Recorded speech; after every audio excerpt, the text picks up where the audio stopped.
Hello guys! Good day sa lahat. And thank you for coming to my channel and thank you for visiting my little channel. Yes, I am Jen Ed Bataon. I am an instructor in a state university.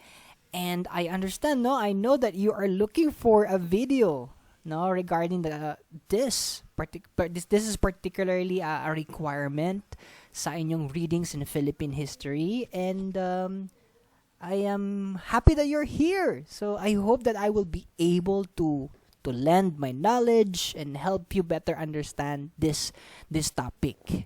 So let's begin. Okay? So our topic is changing the constitution, and then what have been the attempts to amend or change the 1987 constitution. So let's go. Now, guys, when we talk about amending, no, or revising the 1987 Philippine Constitution, we're only referring to the term charter change. Okay? In short, chacha. Okay, dapat hindi chacha, no? Dapat chache. Okay? Pero yun nga, naririnig nyo yan sa mga bali-balita na kapag nagkakaroon ng chacha, isa lang ibig sabihin yan. It's either we are amending or revising the Constitution. So what do the changes to the Constitution look like? Ano bang itsura niyan? Okay? So the proposals may come in the form of amendments or revision. Okay? Dalawa lang yan. So pwede natin i-amend or i-revise ang Constitution. So, if you also watched my previous video about the evolution of the Philippine Constitution, no, if you remember that the Constitution is the supreme law of the land. Okay? Para yung Biblia ng pagiging isang Pilipino. Okay? So, going back.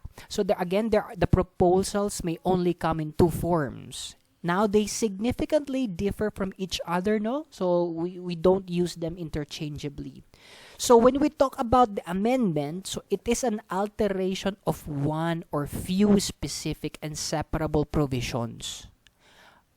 Okay, yan. So, isa or dalawa, okay, without changing or affecting the whole Constitution itself.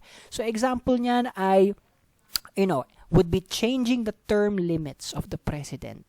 Okay, di ba sa kasalukuyan term limited ang president natin, 6 years without re-election. So if we change that, if we extend that, okay, that's what we call amendment. Similarly, if we change the qualifications for president, okay, ay may qualifications pala ang president. Yes, meron. So, dapat ang presidente ay at least 40 years old at the age of election, registered voter siya, at least a resident of the Philippines at 10 years before the election, dapat natural-born Filipino citizen din, and marunong bumasa at sumulat. So, yun lang ang qualifications ng presidente. So, if we ever add more qualifications, so that's an amendment to the Constitution.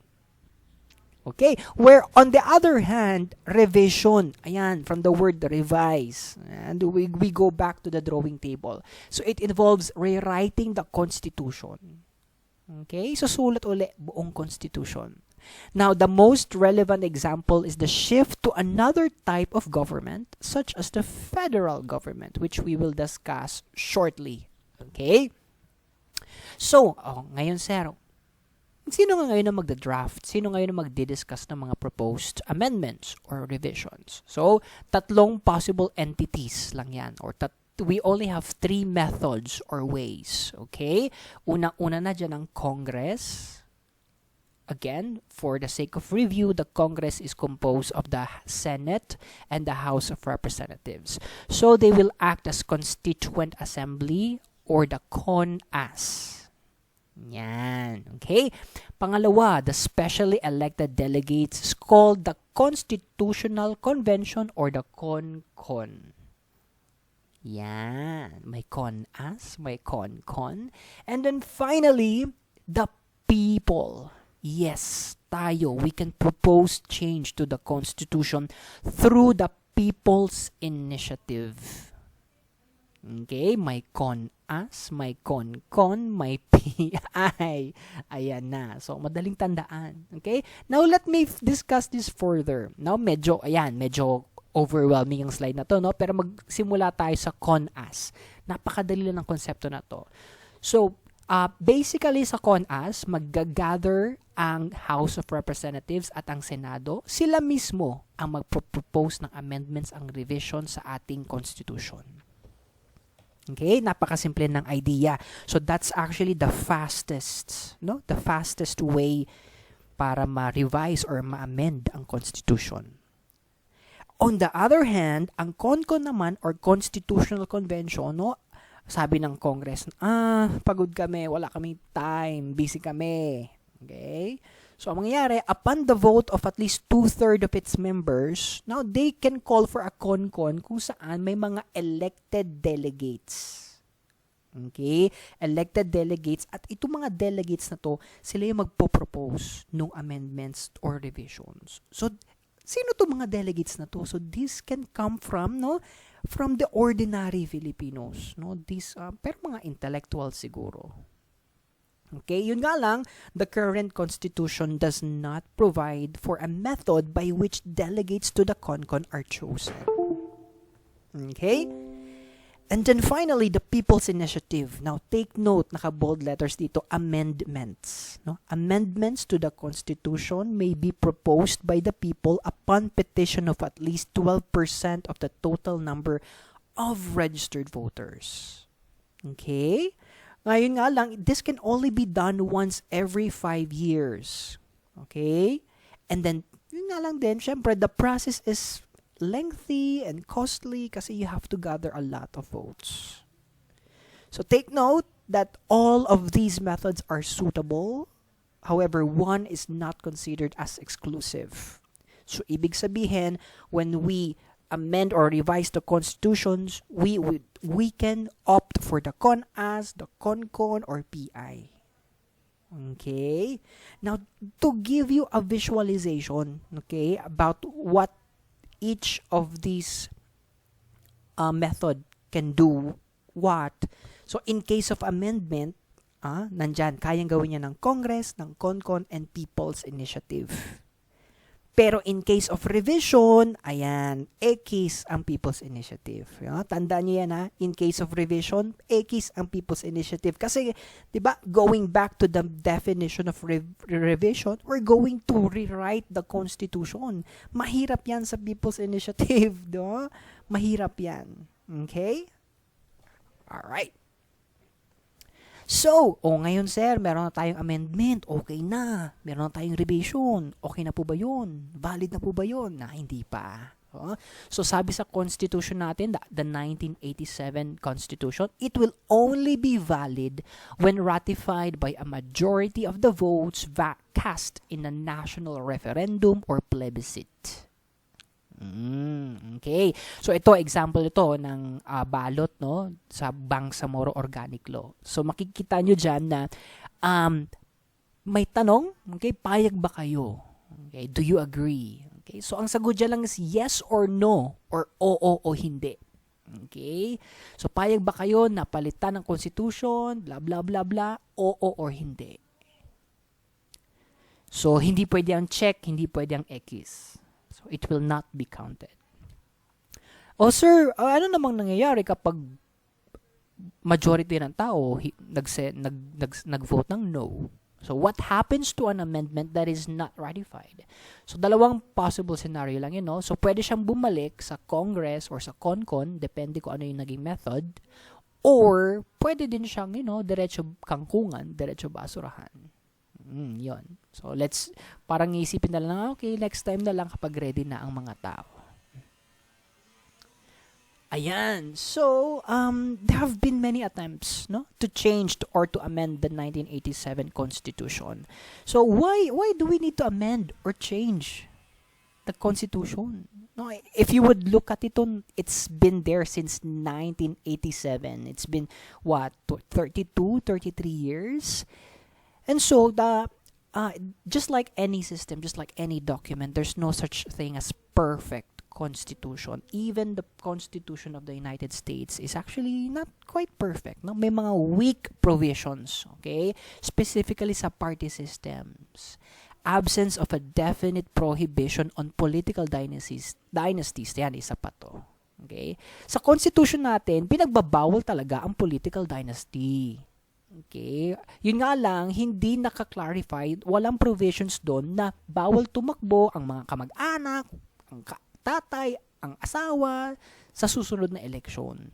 Stuff like that. So, yun ang hindi na ipaliwanag. So, that's why, natitake advantage siya. Okay? Restrictive foreign ownership and lack of efficiency among branches of government, among many others. So, kung ang 1987 Constitution ay na-ratify during the Aquino administration, then obviously, nagsimula ang first attempt to change it sa panahon ni Ramos. Okay, it was then Secretary of National Security Council, Jose Almonte, drafted the Constitution. Wow, di ba? Secretary nagda-draft ng Constitution. But it was exposed to the media and it never prospered. Okay, the second effort happened in 1997 when a group called Pirma hoped to gather signatures from the voters to change the Constitution through a people's initiative. No. Diba? Going back to the definition of a people's initiative, it can only amend the Constitution. It cannot change or revise the Constitution. And yun nga, walang enabling law. Walang enabling law for a people's initiative to revise or change the Constitution. So who's next after Ramos? Galing nga. Yes, the film actor, President Joseph Estrada. So under his administration, he formed a study commission to investigate the issues surrounding charter change, focusing on the economic and judiciary provisions of the Constitution. So ito effort na to, it was also blocked by different entities. Okay, so we know naman na yung presidency ni Erap, it was short-lived, no? Ilang taon lang yan. It was followed by who? Yes, very good. By Gloria Arroyo. So, it was House Speaker Jose de Venecia endorsed Chacha through a constituent assembly. Okay. However, this initiative was not successful since the term of President Arroyo was mired in controversy and scandal, including the possibility of Arroyo extending her term as president. Now, hello Garci, di ba? Natatandaan niyo yon, yung scandal niya? Hello Garci. Ayan. Alam niyo ng mga magulang ninyo kung ano yung scandal ni Arroyo na yan. So, who's next? Yes, it was President Aquino. So during his term naman, it had no marked interest in charter change. Okay? Except those emanating from the different members of the Congress, including Speaker Feliciano Belmonte, who attempted to introduce amendments to the Constitution that concern economic provisions that aim toward liberalization. So as far as I remember, it was about the restrictive foreign ownership. Kasi 'di ba sa Constitution, kapag mga corporations or companies, up to a maximum of 40% ang pwede lang i-own ng isang foreigner. Okay? The rest of the 60%, it has to be majority owned by a Filipino. Okay. So, and then finally, our current administration. So, we all know naman, di ba, na isa sa mga naging key platforms ni Duterte ang pag-shift to federalism. Naniniwala siya that it will evenly distribute the wealth in the Philippines instead of concentrating it in Manila. So, we'll figure it out. No? Paano ba ma-spread out ang powers or ang wealth, no? Let's see. Okay. Oh my God, medyo overwhelming tong slide na to, no? So, alright. So, let me just give you a visualization, no? So, right now, ang ating current form of government, no? Saan ba nanggagaling ang authority political authority. So, president, no? Sa national government. Yes, sa national government lang. So, bumababa ang utos niya, going down to the provincial government, and then down to the local government units. Okay? So, susunod tayo. Susunod ang LGU, susunod ang provincial government sa national government. That's how the system works right now. Okay? But with federalism, okay, ito na yung i-discuss natin ngayon, no? Federalism, the region and the national government share sovereignty. Yan. Meron silang parehong kapangyarihan. And hindi na masyado magdedepende ang state or ang region sa national government. Okay? So, let's see. So, ito yung mga responsibilidad ng state or ng region. Okay? So, nandiyan yung industry development, public safety, education, healthcare, transportation. At the same time, yung mga kada region, they will also be able to take charge of their own finances, no? By creating their own taxes. Okay? Plans for development and laws exclusive to their area. Yan. Ay, ibig sabihin ba niyan, sir? Kunwari, ang Calabarzon, pwede nilang illegalize ang same-sex marriage? Yes. Ang Calabarzon, sir, pwede silang magpataw ng sarili nilang mga buwis? Yes. Okay? Just how it works, no, sa Amerika, sa USA. It's a federal form of government. So we have the national government and the state government, the state of New York, state of California, state of Alabama. Okay? And malalaman din natin doon, di ba? May ang marijuana, it's legal in some states and it is illegal in some states. So, that's how federalism works. On the other hand, ano naman ang powers ng national government? No, it handle matters of national interest such as the foreign policy, defense and security, foreign trade, national taxes, national elections, among others. Okay? So, ngayon medyo nagkakaroon ka na ng idea, no, kung how federalism works. So, may mga advantages yan, definitely. So, unang-una na dyan that each region can tailor-fit solutions to their own problems. Okay? Isa yan sa mga promises ng federalism. Okay? So, since, for example, no, sa Calabarzon, so Calabarzon knows exactly what are the problems that they have locally. And so, kapag nagkaroon ng magandang management, they will be able to tailor-fit, customize yung mga solutions nila doon. Okay? In the same manner that Ilocos region, they have problems, they have issues na nandun lang. Okay? And it doesn't necessarily happen and in any regions in the Philippines, and Ilocos region can solve these problems on their own.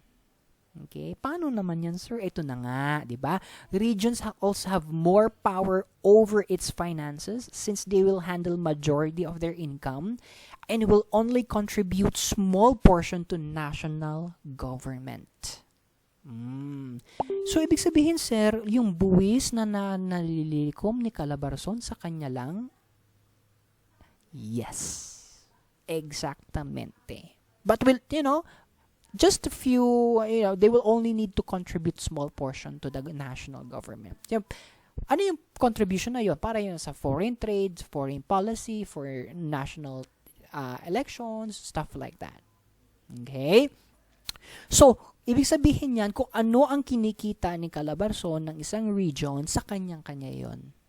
Hindi niya yan isi-share sa ibang region. Unlike what is happening right now, all of the taxes of the entire Philippines, it's collected by the BIR, okay? It's collected by the national government, and then the national government distributes it to the rest of the Philippines. That's what's happening right now.